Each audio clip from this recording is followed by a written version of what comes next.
제가 그 전차에 경례를 하게 될 줄은 죽어도 몰랐습니다.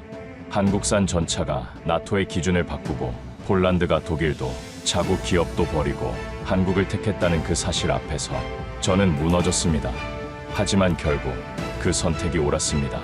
지금 유럽 전선을 누비는 건 바로 그 한국 전차이며 저는 이제 그 기술의 가치를 세계에 알리는 사람이 되었습니다. 한국 전차 앞에서 신념까지 바꾼 한 남자의 이야기. 지금 시작합니다. 사연 시작 전 구독과 좋아요로 한국 방산을 응원해주세요. 저는 마렉 노바크, 폴란드 군수기술청에서 30년을 일한 기술 감사관입니다. 한때는 나토의 무기 인증팀에 소속되어 유럽 각국의 전차와 자주포를 분석하고 평가하는 일을 했습니다. 저 같은 사람들에게 체계는 신념이자 신분이었습니다. 1992년부터 시작된 제 커리어는 독일 라인메탈의 레오파르트 시리즈와 함께 성장했다고 해도 과언이 아니었습니다. 냉전이 끝나고 유럽이 하나가 되어가던 그 시절, 서독의 기술력은 곧 자유세계의 상징이었거든요. 제가 처음 손에 잡은 기술 매뉴얼도 독일어였고 제가 배운 무기체계 분석법도 독일식이었습니다. 그런 제가 한국의 K2 전차를 본 순간 느낀 건 감탄이 아니라 거부감이었습니다. 한국이라니 너무 낯설지 않은가? 아무리 최신형이라 해도 나토의 무기 표준과는 결이 다르다는 이유로 저는 처음부터 도입을 강하게 반대했습니다. 사실 그 거부감의 뿌리는 더 깊었습니다. 제가 알고 있던 한국은 1970년대 현대중공업이 유럽 기술을 들여와 조선업을 시작한 나라였습니다. 자동차도 미쓰비시 기술로 만들던 나라가 아니었던가요? 그런 나라가 갑자기 최첨단 전차를 만든다? 솔직히 믿기지 않았습니다. 당시만 해도 정부는 독일의 레오파르트2 A8을 고려 중이었습니다. 저 역시 그 방안에 기대를 걸고 있었지요. 유럽산, 검증된 시스템, 나토 연계성. 저는 그것이 폴란드의 자존심이라 믿었습니다. 회의실에서 제가 늘 강조했던 건 이런 것들이었어요. 우리는 서유럽의 일원입니다. 동양의 기술에 의존해서야 어떻게 나토 체계와 연동하겠습니까? 레오파르트는 이미 16개국에서 검증된 시스템입니다. 왜 굳이 모험을 해야 합니까? 지금 생각해보면 참 어리석었지만 그때만 해도 저는 진심이었습니다. 제 논리는 나름 견고해 보였거든요. 실제로 레오파르트2는 냉전 시대부터 서독을 지켜온 검증된 무기였고 스웨덴, 핀란드, 네덜란드 등에서도 채용한 믿을만한 시스템이었으니까요. 하지만 현실은 그렇게 움직이지 않았습니다. 전쟁은 이미 시작됐고 우리는 전차를 당장 필요로 했습니다. 우크라이나 전선에서 매일 같이 들려오는 소식은 폴란드 정부로 하여금 더 이상 기다릴 수 없게 만들었어요. 그 와중에 폴란드는 한국과의 K2 전차 1차 계약 180대를 전격 체결했습니다. 그 소식을 들었을 때 저는 사무실에서 한참을 멍하니 앉아 있었습니다. 제가 그토록 반대했던 결정이 국방부 장관의 서명 한 번으로 확정되어 버린 거예요. 그 순간 저는 느꼈습니다. 이제 나 같은 사람은 설 자리가 없겠구나. 회의석상에서 제 의견은 점점 설득력을 잃었습니다. 젊은 장교들과 실무진들은 더 이상 제가 말하는 검증된 질서를 듣지 않았습니다. 특히 기억에 남는 건 한 소령의 말이었어요. 감사관님, 지금 필요한 건 체계가 아니라 속도입니다. 레오파르트를 6년 기다리는 동안 전쟁이 끝날지 계속될지 아무도 모릅니다. 그 말에 저는 아무 대답도 하지 못했습니다. 제 30년 경력이 한순간에 무너지는 기분이었거든요. 더욱 충격적이었던 건 그 젊은 장교가 틀리지 않았다는 사실이었습니다. 독일은 정말로 6년을 기다리라고 했고 가격도 한국의 2배가 넘었거든요. 그날 밤 집에 돌아와서도 잠이 오지 않았습니다. 창밖으로 보이는 바르샤바의 야경을 바라보며 생각했어요. 내가 지켜온 것들이 정말 올바른 것이었을까? 하지만 그 질문에 대한 답을 찾기엔 아직 제 자존심이 너무 컸습니다. K2 1차 계약 체결 소식이 전해졌을 때 저는 회의실에서 아무 말 없이 앉아 있었습니다. 하지만 속은 타들어갔지요. 제가 20년 넘게 함께해온 폴란드 국영 방산기업 PGG는 당연히 이 사안을 좌시하지 않았습니다. PGG는 폴란드가 자랑하는 방산업체였습니다. 1950년대부터 소련의 T-55를 면허 생산했고 1990년대엔 독일과 합작으로 PT-91 전차도 만들어낸 곳이었거든요. 그런 PGG가 갑자기 나타난 한국 업체에게 밀린다? 그들의 자존심이 상한 건 당연했습니다. 왜 우리가 부품까지 한국에서 받아야 합니까? PGG 관계자의 목소리는 분노로 떨리고 있었습니다. 820대 전량을 우리가 만들겠습니다. PGG는 곧바로 K2PL 전차 전량 자국 생산을 요구하며 정부와 현대 로템 측에 강하게 압박을 넣었습니다. 그 회의에 저도 참석했었어요. PGG 관계자는 제게 직접 말했습니다. 노바크 감사관, 당신도 우리 편이겠지? 외국 기술에 의존하는 게 옳은 일입니까? 저는 그 순간 그들에게 힘을 실어주었습니다. 우리는 만들 수 있다. 기술도 인력도 있다. 그런데 그게 진심이었을까요? 지금 돌이켜보면 아니었습니다. 그건 사실 제 마지막 자존심이자 반발심이었습니다. 한국의 기술이 아무리 좋아도 그걸 받아들이는 건 제가 살아온 질서를 부정하는 일이었거든요. PGG의 주장은 나름 설득력이 있어 보였습니다. 이미 그들은 체코의 판처 하우프니체와 독일의 라인메탈과도 협력 경험이 있었고 폴란드 내 최대 규모의 중공업 시설을 보유하고 있었으니까요. 특히 크라쿠프 외곽에 있는 그들의 공장은 연간 200대 이상의 장갑차를 생산할 수 있는 규모였습니다. 하지만 제가 놓치고 있던 건 현대식 전차 생산이 단순히 철판을 용접하는 수준이 아니라는 사실이었어요. K2 전차에 들어가는 자동장 전장치, 사격 통제 시스템, 능동 방어 체계 같은 건 완전히 다른 차원의 기술이었거든요. 그런 저에게 후배 기술자들은 차갑게 말했습니다. 감사관님, 이건 감정이 아니라 수치의 문제입니다. 특히 기억에 남는 건 김치크 소령의 말이었어요. 그는 독일 뮌헨 공대에서 기계공학을 전공한 젊은 장교였는데 늘 제게 반기를 들던 친구였거든요. PGG가 마지막으로 신규 전차를 생산한 게 언제입니까? PT-91이 2002년이었습니다.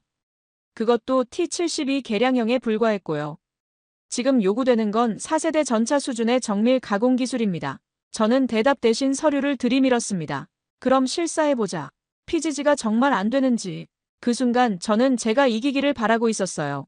PGG가 할 수 있다는 걸 증명해서 한국 기술을 거부할 명분을 만들고 싶었던 거죠.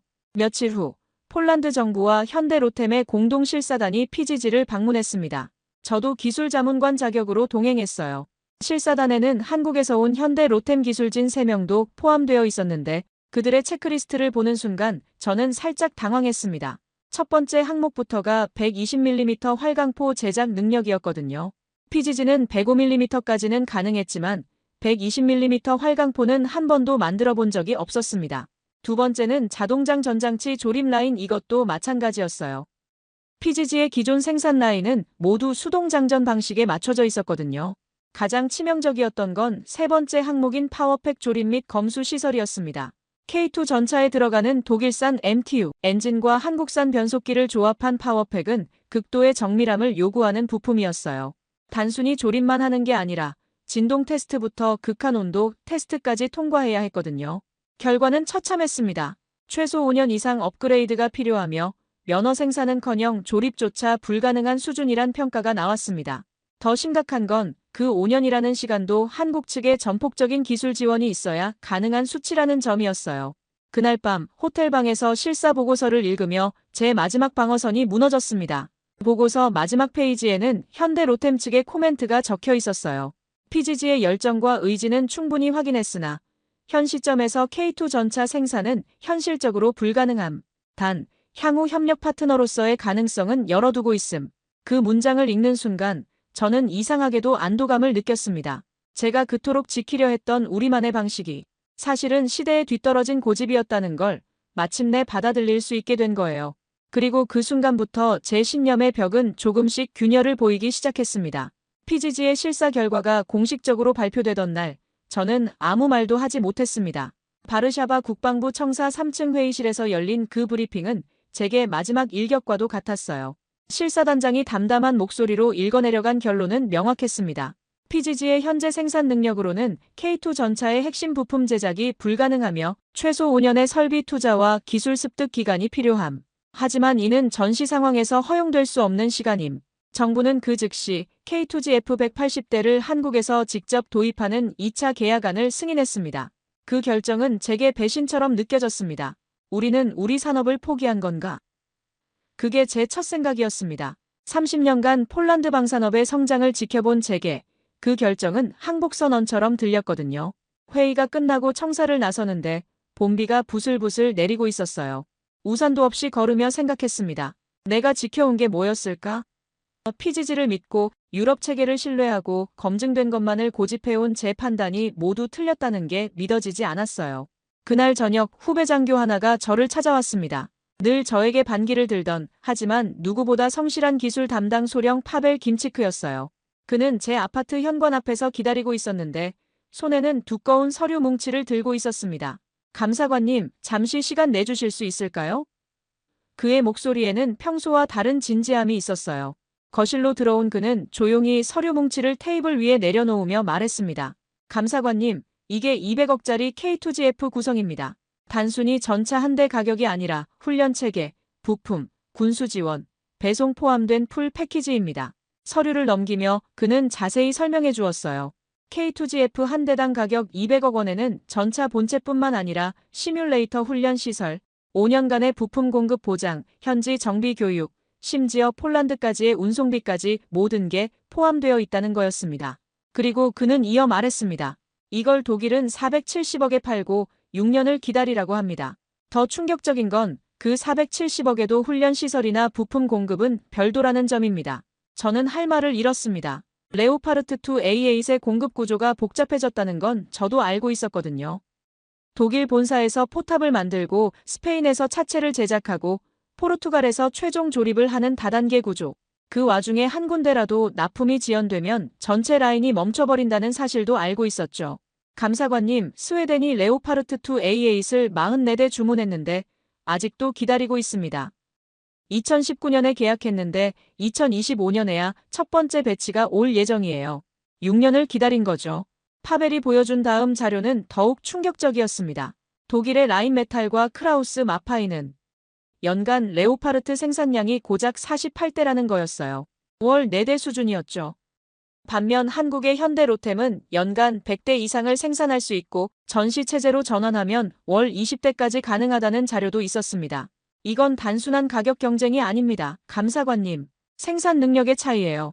그러나 저는 여전히 받아들이기 어려워했어요. 하지만 레오파르트는 검증된 시스템이야.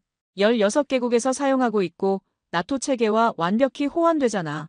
파벨은 잠시 망설이더니 마지막 서류를 꺼냈습니다. 감사관님, 이건 우크라이나 전선에서 온 보고서입니다. 그 서류에는 충격적인 내용이 적혀 있었어요. 우크라이나에 지원된 레오파르트이들이 러시아의 대전차 미사일에 속수무책으로 당하고 있다는 내용이었거든요. 검증됐다는 레오파르트도 현대전에서는 한계를 보이고 있습니다. 반면 K2는 능동방어 시스템부터 차세대 장갑 기술까지 21세기 위협에 맞춰 설계된 전차예요. 그 순간 저는 제가 얼마나 과거에 매여 있었는지 깨달았습니다.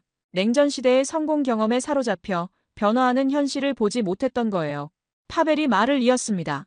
감사관님이 그토록 신뢰하는 독일 체계도 이미 한계를 드러내고 있습니다. 라인메탈은 지금 인력 부족으로 생산량을 늘리지 못하고 있고 크라우스 마파이는 부품 조달에만 1년 이상 걸린다고 합니다. 저는 오랫동안 침묵했습니다. 창밖으로 보이는 바르샤바 시내의 불빛들이 흐릿하게 번져 보였어요. 마침내 저는 입을 열었습니다. 왜 그렇게까지 한국을 거부하셨습니까? 파벨의 질문은 직설적이었어요. 그 질문 앞에서 저는 오랜 시간 버텨온 확신이 사실은 자기 합리화였다는 걸 처음으로 깨달았습니다. 아마도 제가 배운 체계가 무너지는 게 두려웠나 봅니다. 그날 밤 저는 처음으로 솔직하게 인정했어요. 한국을 거부한 건 기술적 판단이 아니라 제 기득권과 익숙함을 지키려는 방어기제였다는 걸 말이죠. 파벨이 돌아간 후 저는 한참 동안 그 서류들을 다시 읽어보았습니다. 숫자는 거짓말을 하지 않았어요. 한국의 K2는 더 빠르고 더 저렴하고 더 현대적이었습니다. 그리고 무엇보다 지금 당장 우리가 필요로 하는 바로 그 전차였어요. 그날 밤을 기점으로 제 마음속 어딘가에서 작은 변화가 시작되었습니다. 며칠 후 저는 폴란드 국방부 자문단의 일원 자격으로 한국 현대로템 생산시설을 방문하게 되었습니다. 솔직히 말씀드리면 저는 여전히 그곳에서 제 주장을 뒷받침할 결함 하나쯤은 발견하길 기대하고 있었습니다. 아시아의 공장이 유럽 수준일 리 없다는 편견이 아직 남아 있었거든요. 인천공항에 도착했을 때부터 예상과 달랐습니다. 공항 자체가 제가 알던 1990년대 한국의 이미지와는 완전히 달랐어요. 깔끔하고 효율적이며 어떤 면에서는 프랑크푸르트나 뮌헨 공항보다도 더 현대적으로 보였습니다. 현대로템 측에서 나온 안내 직원은 유창한 영어로 일정을 설명해 주었고 준비된 자료의 완성도도 상당했어요. 하지만 그 기대는 공장 문을 들어서자마자 산산이 깨졌습니다. 울산에 위치한 현대로템 본사 공장의 규모부터가 압도적이었어요. 축구장 20개를 합친 것보다 큰 단일 건물 안에서 K2 전차가 실시간으로 조립되고 있었습니다.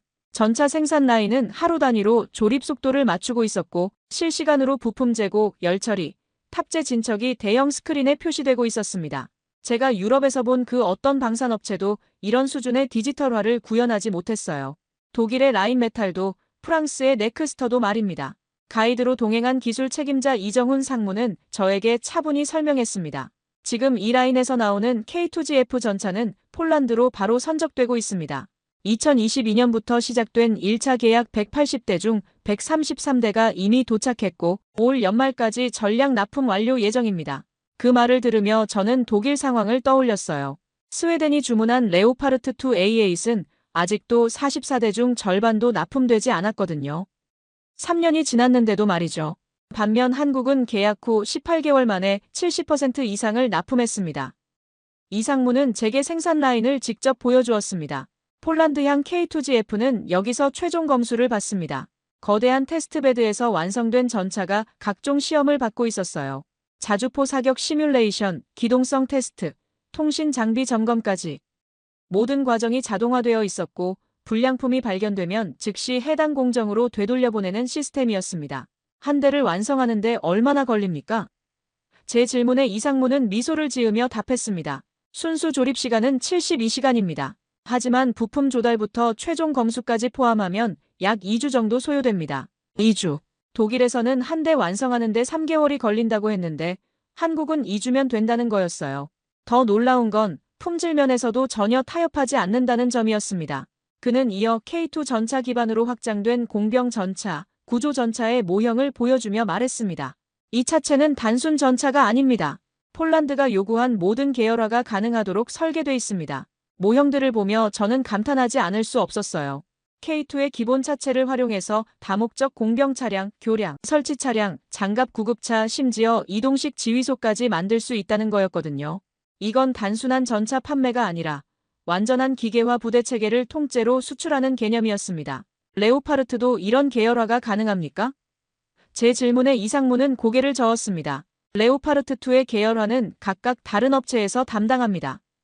독일이 전차, 네덜란드가 공병 차량, 스위스가 교량 차량 이런 식이죠. 하지만 저희는 모든 계열을 한 곳에서 통합 생산합니다. 그 말을 듣는 순간 제 안에 있던 마지막 벽이 무너졌습니다. 이건 단지 기계의 문제가 아니구나. 이들은 이미 미래의 군대 시스템을 설계하고 있는 거야. 공장 투어가 끝나고 회의실에서 브리핑을 받는데 더욱 놀라운 사실들을 알게 되었어요. 현대로템은 이미 터키, 이집트, 인도 등과 기술 이전 계약을 맺고 있었고 각국의 요구사항에 맞춰 K2를 커스터마이징하는 능력도 갖추고 있었습니다. 폴란드향 K2PL의 경우 추가로 요구하신 북유럽 기후 대응 시스템과 나토 통신, 규격 호환성을 모두 반영했습니다. 이 상무의 설명을 들으며 저는 깨달았어요. 이들은 단순히 기성품을 파는 게 아니라 고객의 요구에 맞춘 맞춤형 솔루션을 제공하고 있다는 걸 말이죠. 브리핑 자료 중에는 충격적인 내용도 있었습니다. 현대로템은 K2 생산 경험을 바탕으로 이미 차세대 전차 K3 개발에 착수했다는 거였어요. 무인 포탑, AI 기반 사격 통제 시스템, 하이브리드 엔진까지. 독일이 아직도 디젤 엔진에 매달려 있을 때 한국은 이미 다음 세대를 준비하고 있었습니다. 유럽 업체들과 기술 격차는 어느 정도라고 보십니까? 제 질문에 이 상무는 잠시 생각하더니 신중하게 답했습니다. 기술 자체의 격차보다는 적용 속도의 차이가 더 크다고 봅니다. 저희는 새로운 기술을 실전에 빠르게 적용하는 데 집중하고 있어요. 그리고 저는 처음으로 우리가 지켜야 할 체계가 결코 변하지 말아야 할 것은 아니라는 걸 깨달았습니다. 진짜 체계란 시대와 함께 움직이는 구조였던 것이지요. 한국이 보여준 건 기술의 우수성이 아니라 변화에 빠르게 적응하는 시스템의 힘이었어요. 공장을 나서며 저는 동행한 폴란드 대표단 동료에게 말했습니다. 우리가 잘못 생각했습니다. 이들은 우리를 따라잡은 게 아니라 이미 앞서가고 있었어요. 그날 밤 호텔에서 저는 처음으로 한국에 대한 제 편견이 얼마나 뿌리 깊었는지 반성했습니다. 그리고 동시에 이런 변화를 받아들이는 것이 우리에게 얼마나 중요한지도 깨달았어요. 폴란드로 돌아오는 비행기 안에서 저는 그동안의 시간을 떠올렸습니다. 체계에 기대어 살아왔던 제 인생, 그 체계가 흔들릴 때 얼마나 쉽게 제가 사람들을 탓했는지를요. 창밖으로 보이는 구름 위의 풍경을 바라보며 저는 제 자신에게 솔직해지기로 결심했습니다. 한국에서 본 현실은 명확했어요. 현대로템의 생산 능력, 기술 수준, 그리고 무엇보다 고객의 요구에 맞춘 유연성까지 모든 면에서 제가 신뢰해왔던 유럽 체계를 앞서가고 있었습니다. 더 이상 아시아 기술은 모방일 뿐이라는 편견으로 현실을 외면할 수는 없었어요. 바르샤바 쇼팽 공항에 도착했을 때 제게는 이미 여러 통의 메시지가 와 있었습니다. 국방부에서 긴급회의 소집 통보였어요. K2 2차 계약에 대한 최종 결정을 내려야 한다는 내용이었습니다. 저는 그 순간 알았어요. 이제 제가 어떤 선택을 해야 할지를 말이죠. 며칠 뒤 정부는 공식 발표를 했습니다. 2차 계약분 K2GF 180대는 모두 한국 직도입, K2PL 63대는 PGG의 조립 방식으로 한정 생산, 그 외 핵심 부품은 전량 한국으로부터 공급받기로 했습니다. 발표문을 읽는 국방장관의 목소리는 담담했지만 그 결정이 가져올 파장은 상당할 것 같았어요. 그 순간 저는 이상하게도 안도했습니다. 이 결정은 누군가의 패배가 아니라 현실을 받아들인 이성의 선택이었기 때문입니다. 제가 그토록 고집했던 자존심보다는 실용성을 택한 결정이었죠. 그리고 그것이 옳다는 걸 한국에서 직접 본 저는 누구보다 잘 알고 있었습니다. 회의실에서 나오는 길에 파벨 소령을 만났어요. 그는 제게 다가와 조용히 말했습니다. 감사관님, 한국 다녀오신 소감이 어떠셨나요? 저는 잠시 망설이다가 솔직하게 답했습니다. 제가 틀렸습니다. 완전히 틀렸어요. 파벨의 표정에는 의외라는 기색이 역력했어요. 그도 제가 이렇게 빨리 마음을 바꾸리라고는 예상하지 못했을 거예요. 한국 기술이 그렇게 인상적이었습니까? 그의 질문에 저는 고개를 저었습니다. 기술만의 문제가 아니었어요. 그들의 접근 방식 자체가 달랐습니다. 더 놀라운 건 PGG가 이제는 자사의 역할을 K2PL의 조립 허브로 인정하고 슬로바키아, 체코 등 인근 국가로 수출을 위한 하위 공정 준비에 들어갔다는 점이었습니다.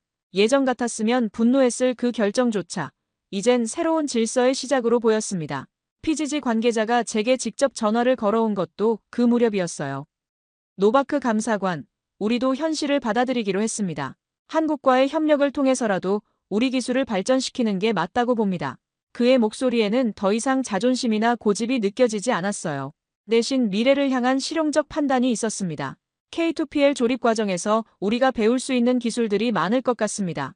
자동화 시스템, 품질 관리, 생산 효율성까지. 이걸 우리 것으로 만들면 다음 세대에는 더 주도적 역할을 할 수 있을 거예요. 그의 말을 들으며 저는 깨달았어요. 진정한 자존심이란 고집이 아니라 학습하려는 의지라는 걸 말이죠. 며칠 뒤 국방부는 폴란드 K2 기술 자문단을 재편하며 저에게 연락을 해왔습니다. 자문위원으로 돌아와 달라는 제안이었죠. 사실 저는 한국 방문 이후 제 역할에 대해 많이 고민했었어요. 제가 그토록 반대했던 사업에 다시 참여하는 게 맞는 일인지 확신이 서지 않았거든요. 하지만 국방부 측의 설명을 들어보니 생각이 달라졌습니다. 감사관님의 경험과 통찰력이 필요합니다. 특히 유럽 체계와 한국 체계의 차이점을 이해하고 계시니 향후 기술 도입 과정에서 중요한 역할을 해주실 수 있을 것 같습니다. 저는 망설임 없이 수락했습니다.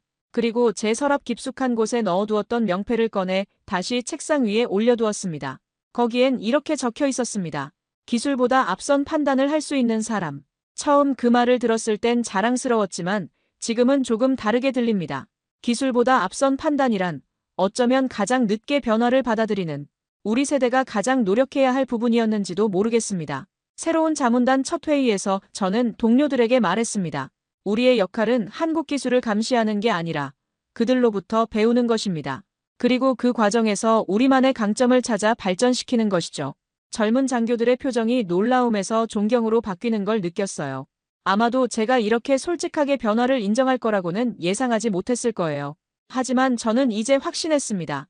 진정한 전문성이란 고집이 아니라 학습 능력이라는 걸 말이죠.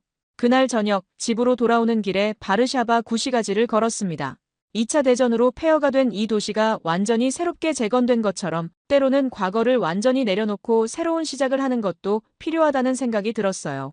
제가 30년간 쌓아온 경험과 지식이 무의미해진 건 아닙니다. 다만 그것들을 새로운 현실에 맞게 재해석하고 활용하는 지혜가 필요한 것이죠.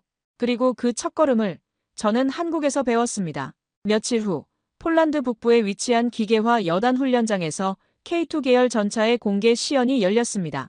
저는 새롭게 구성된 기술 자문단 배지를 달고 그 행사에 참석했습니다. 3개월 전만 해도 상상조차 하지 못했던 자리였습니다.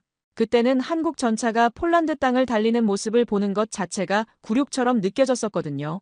훈련장에 도착하니 장관이었습니다. 행사장에는 한국에서 직도입된 K2GF 전차, 폴란드 내에서 조립한 K2PL 시제품, 그리고 그 기반으로 제작된 공병 전차, 교량 전차, 회수 전차가 한 줄로 정렬돼 있었습니다. 총 8대의 차량이 늘어선 모습은 그 자체로 하나의 완성된 기계화 부대를 보는 것 같았어요. 폴란드군 기갑부대 사령관이 브리핑을 시작했습니다. 오늘 시연할 K2 계열 차량들은 단순한 전차가 아닙니다. 통합 전투체계의 구현체입니다. 그의 설명을 들으며 저는 놀랐어요. 불과 몇 달 전만 해도 회의적이었던 군 수뇌부가 이제는 K2를 적극 옹호하고 있었거든요. 시연이 시작되었습니다. 첫 번째는 K2GF의 기동 시연이었어요. 지늘기 낀 야지에서도 서스펜션이 부드럽게 반응하며 차체가 흔들림 없이 고속으로 기동하는 모습을 보고 제 옆에 있던 루마니아 장성이 중얼거렸습니다. 이건 전차가 아니라 하나의 시스템이군. 그 말은 정확했습니다. K2GF가 주포를 발사하는 동안 공병 전차는 참호를 파고 있었고 교량 전차는 가상의 강을 건널 교량을 설치하고 있었습니다. 회수 전차는 고장난 차량을 신속하게 견인하는 시연을 보여주었어요. 모든 차량이 같은 무전 주파수로 연결되어 실시간으로 정보를 공유하고 있었습니다. 레오파르트로는 이런 통합 운용이 가능합니까? 체코에서 온 국방 차관이 제게 질문했어요. 저는 솔직하게 답할 수밖에 없었습니다.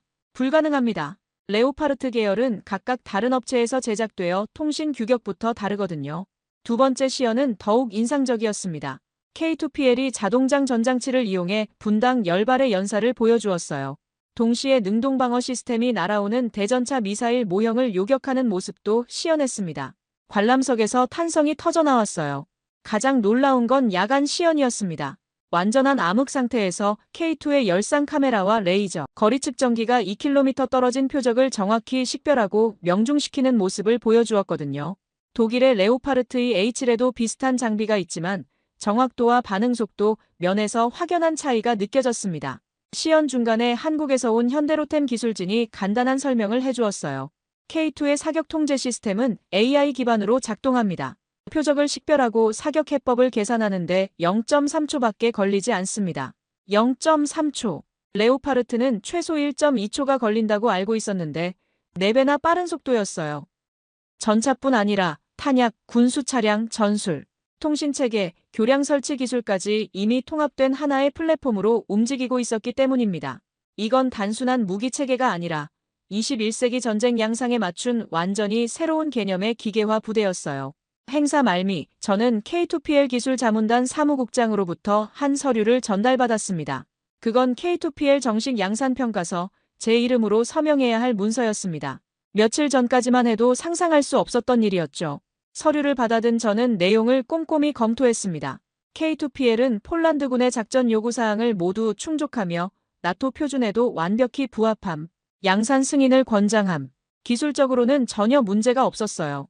오히려 제가 예상했던 것보다 훨씬 우수한 성능을 보여주고 있었습니다. 서류를 들고 한참을 서 있던 저는 마침내 볼펜을 꺼내 들고 그동안 가장 아끼던 사인을 그 위에 남겼습니다. 제 서명이 그어지는 순간 지난 3개월간의 혼란과 갈등이 모두 정리되는 기분이었어요. 그 순간 관람석에서 들려오는 박수를 들으며 이게 단지 계약이 아니라 한국과 폴란드가 공동으로 만든 미래의 시작이라는 걸 실감하게 되었습니다. 박수 소리 속에서 저는 파벨 소령의 목소리를 들었어요. 감사관님, 축하드립니다. 시연이 끝나고 뒤풀이 자리에서 만난 한국 기술진들과 대화를 나누었습니다. 그들은 제게 말했어요.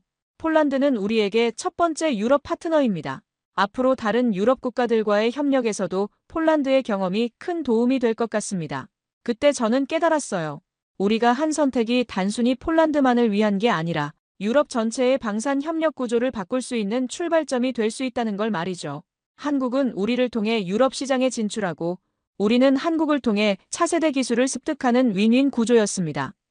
훈련장을 떠나며 저는 다시 한번 K2 전차들을 바라보았습니다. 석양을 받아 반짝이는 철갑 위에 폴란드 국기와 독수리 문양이 새겨져 있었어요. 한국 기술과 폴란드 전통이 조화를 이룬 모습이었습니다. 그 모습을 보며 저는 확신했어요. 이것이 바로 21세기 국제협력의 모델이라는 걸 말이죠. K2PL 시연이 있은 지 얼마 지나지 않아 폴란드 국방부는 공식 보도자료를 통해 발표했습니다. 슬로바키아와의 K2PL 수출 협력 양해각서 체결. 수치로는 단순한 외교 성과처럼 보였지만 그 속엔 의미심장한 구조가 숨겨져 있었습니다. 저는 그 발표문을 읽으며 한국의 전략이 얼마나 정교한지 새삼 깨달았어요. 이 수출 계약에서 조립은 PGG가 맞습니다. 하지만 실상은 명확했습니다. 포탑, 주포 사격 통제 장치, 자동장 전장치, 디지털 전자계통, 파워팩 전부 한국 현대 로템의 기술로 이루어지고 있으며 이 부품들은 그대로 한국에서 생산되어 납품되는 구조였습니다. 폴란드는 사실상 조립 공장 역할만 하는 셈이었죠. 며칠 후 국방부에서 열린 내부 세미나에서 한 경제학자가 이런 구조를 가리켜 말했습니다. 한국이 진정한 승자다. 듣자니 꽤 정확한 표현이었습니다. 한국은 핵심 기술과 부품을 독점 공급하면서 지속적인 수익을 확보하고 폴란드는 조립과 수출이라는 명분을 챙기는 구조였거든요. 폴란드는 명분을 챙기고 한국은 핵심 기술과 부품 공급이라는 실리를 챙긴 계약 구조.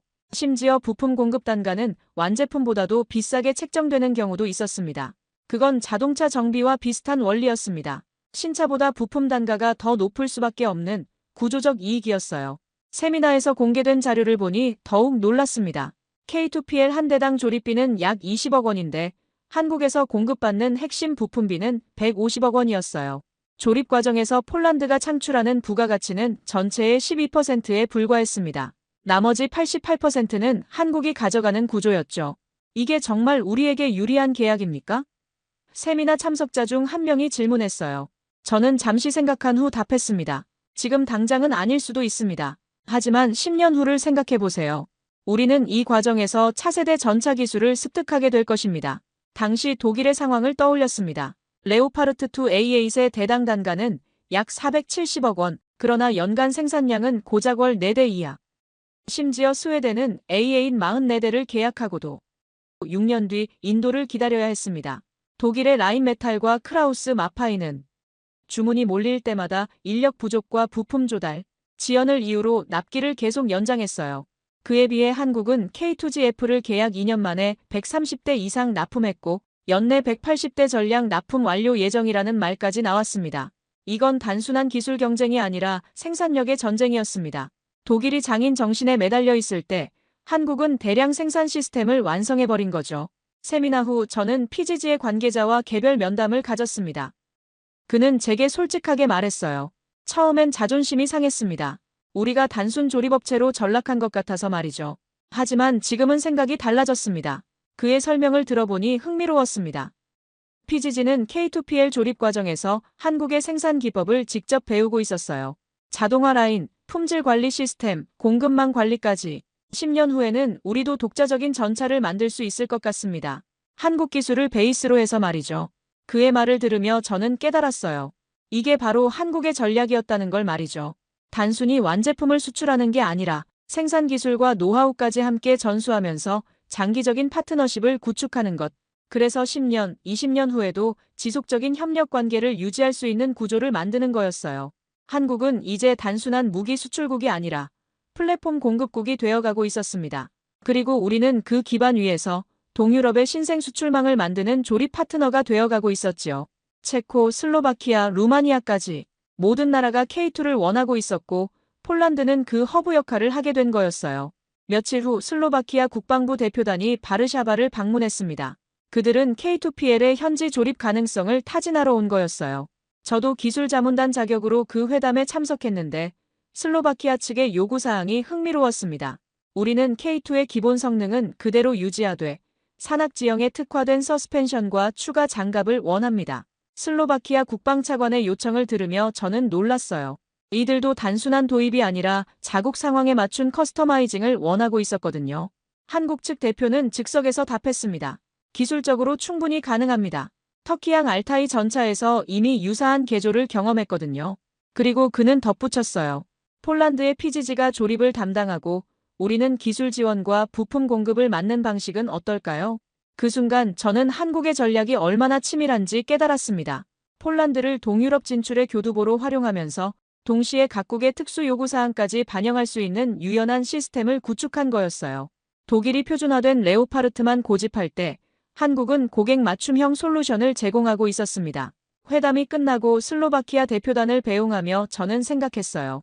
우리는 지금 역사의 전환점에 서 있구나. 동유럽의 방산 지형이 완전히 바뀌고 있었어요. 독일 중심에서 한국 중심으로, 그리고 그 변화의 중심에 폴란드가 있었습니다. 우리는 변화에 적응하고 있었고 그 과정에서 새로운 기회를 찾은 거죠. 며칠 뒤 바르샤바 방산정책국 청사에서 차세대 유럽 방산 협력 포럼이 열렸습니다. 저는 기술자문단을 대표의 발언자로 섰고 연단 아래엔 예전의 후배 장교들이 앉아 있었습니다. 그날 저는 오래전 저 자신과 마주하는 기분이었습니다. 불과 6개월 전만 해도 한국 기술을 거부했던 제가 이제는 그 기술의 가치를 설파하는 자리에 서게 된 거였어요. 포럼에는 16개국의 국방 관계자들이 참석했습니다. 독일, 프랑스, 이탈리아 같은 전통 방산 강국부터 체코, 슬로바키아, 루마니아 같은 동유럽 국가들까지 모두가 한국의 K2 플랫폼에 대해 알고 싶어 했어요. 특히 독일 대표단의 표정이 인상적이었습니다. 자신들의 레오파르트가 시장에서 밀리고 있다는 현실을 받아들이기 어려워하는 기색이 역력했거든요. 제 발표 순서가 되었을 때 저는 준비해온 원고를 접어두고 솔직한 심정을 털어놓기로 했습니다. 저는 6개월 전까지만 해도 한국의 K2 전차를 강력히 반대했던 사람입니다. 30년간 유럽 방산 체계를 신뢰해왔고 그것이 최선이라고 믿었거든요. 청중들의 표정이 궁금해졌어요. 저는 계속해서 말했습니다. 하지만 현실은 제 믿음을 산산조각 냈습니다. 독일의 레오파르트는 6년을 기다려야 하고 가격은 2배였습니다. 한국의 K2는 2년 만에 납품되었고 성능은 오히려 더 우수했어요. 독일 대표단 중 한 명이 손을 들었습니다. 그렇다면 기술적 신뢰성은 어떻게 보장합니까? 레오파르트는 40년간 검증된 시스템입니다. 예상했던 질문이었어요. 저는 미소를 지으며 답했습니다. 40년 전 기술로 오늘의 전쟁을 치를 수는 없습니다. 우크라이나 전선을 보세요. 전쟁 양상이 완전히 바뀌었어요. 드론, 정밀 유도 무기, 전자전. 이런 환경에서는 오히려 최신 기술이 더 안전합니다. 저는 한국에서 직접 본 경험을 바탕으로 구체적인 사례들을 들었습니다. K2의 능동방어 시스템이 어떻게 작동하는지, AI 기반 사격 통제 시스템이 얼마나 정확한지, 그리고 무엇보다 전체 시스템의 통합성이 얼마나 뛰어난지를 설명했어요. 지금 이 순간에도 K2 전차는 땅을 달리고 한국에서는 다음 단계를 준비하고 있습니다. 이제 우리는 미래를 주저없이 선택해야 합니다. 말을 마치고 돌아와 앉은 제게 박수가 터져나왔어요. 특히 젊은 장교들의 박수가 유독 큰 것 같았습니다. 발표가 끝나고 휴식 시간에 젊은 장교가 다가와 말을 걸었습니다. 감사관님, 아니, 이젠 선생님이라 불러야겠네요. 그 말에 저는 살짝 웃었습니다. 얼마 전까지만 해도 제 의견을 무시하던 그 청년이었습니다.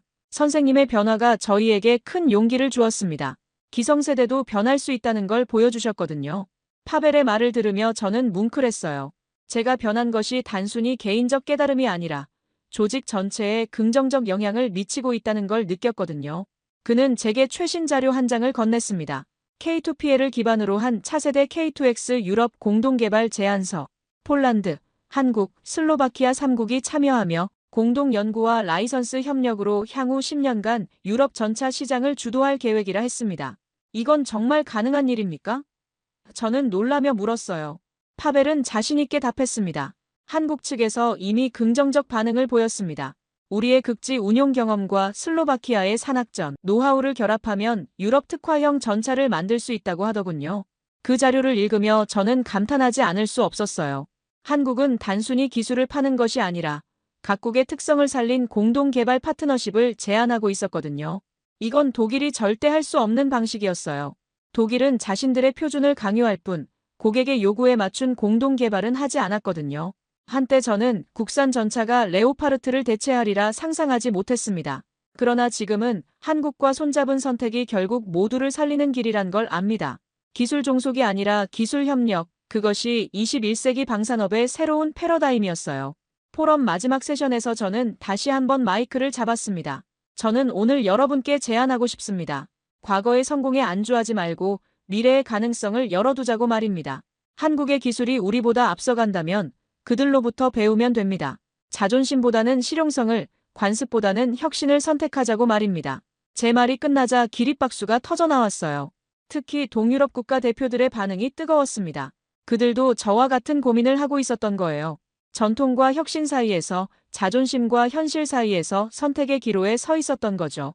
포럼이 끝나고 독일 대표단장이 저에게 다가왔습니다. 노바크 감사관, 솔직한 의견 감사합니다. 우리도 변화가 필요하다는 걸 인정합니다.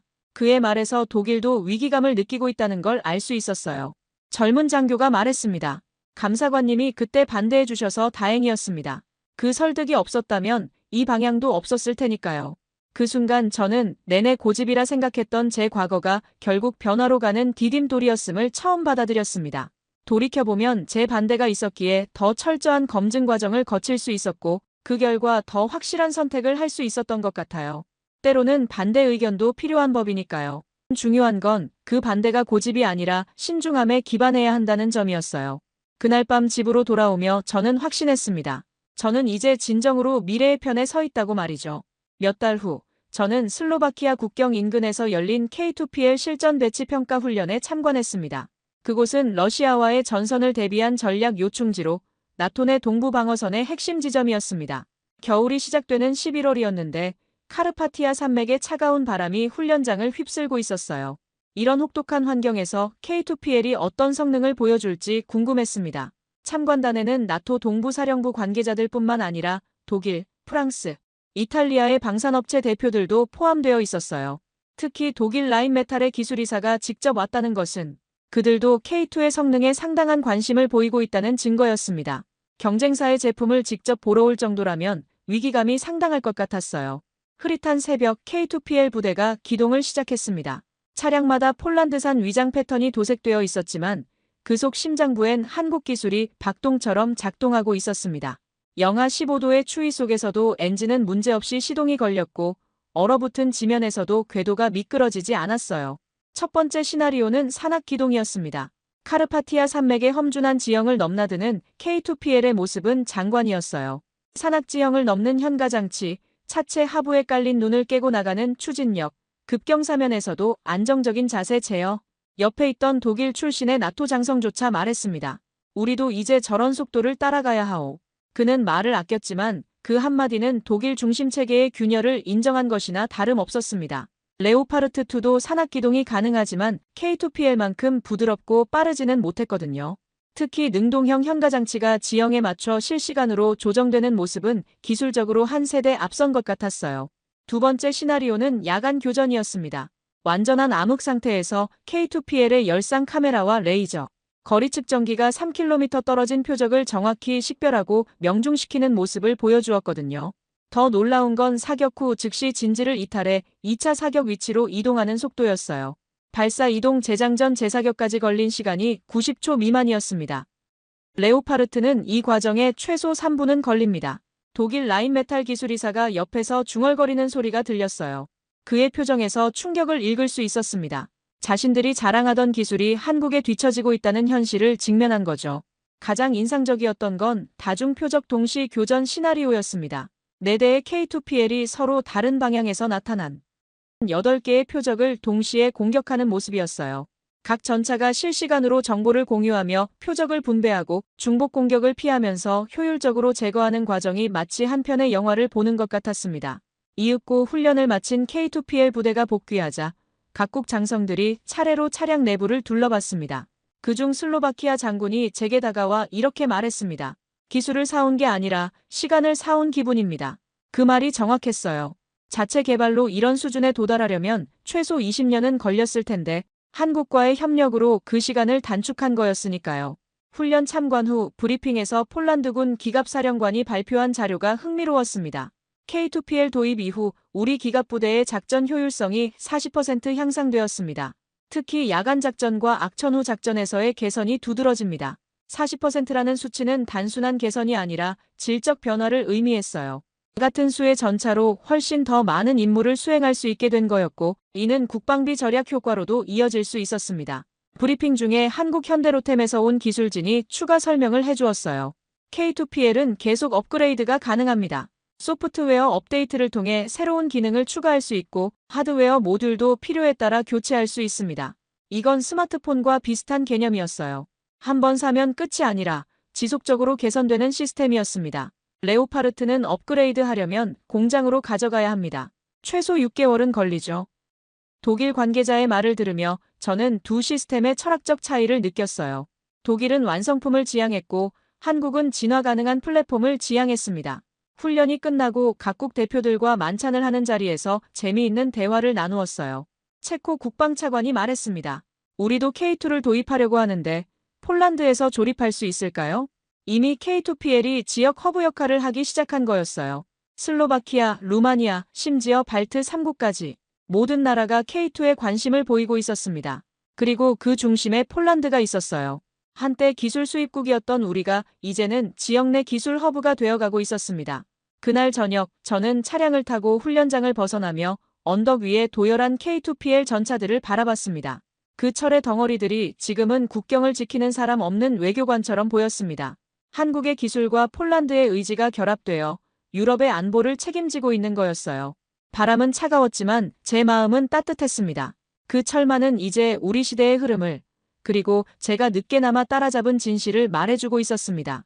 변화를 두려워하지 않고 받아들일 때 우리는 더 강해질 수 있다는 진실을 말이죠.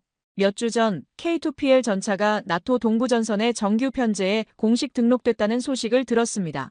한때 저는 한국산 무기가 유럽의 표준이 될 날이 오리라고 꿈조차 꾸지 못했었습니다. 그런데 이제 나토 회의에서 폴란드 한국 공동 개발 K2PL이라는 표현이 공식 문서에 등장하고 있어요. 단순한 도입이 아니라 공동 개발 파트너로 인정받게 된 거였습니다. 그날 저는 평소보다 일찍 사무실에 나와 차 한 잔을 우려 책상 앞에 앉았습니다. 제 앞에는 한국방위산업청에서 날아온 한 통의 초청장이 놓여 있었지요. 차세대 K2 플랫폼 국제 공동개발 포럼, 이젠 저도 그 논의의 자문단으로 초대받게 된 것입니다. 1년 전만 해도 상상할 수 없었던 일이었어요. 초청장을 읽으며 저는 한국의 전략이 얼마나 장기적이고 체계적인지 새삼 깨달았습니다. 단순히 K2를 파는 것이 아니라 K2를 기반으로 한 글로벌 생태계를 구축하고 있었던 거예요.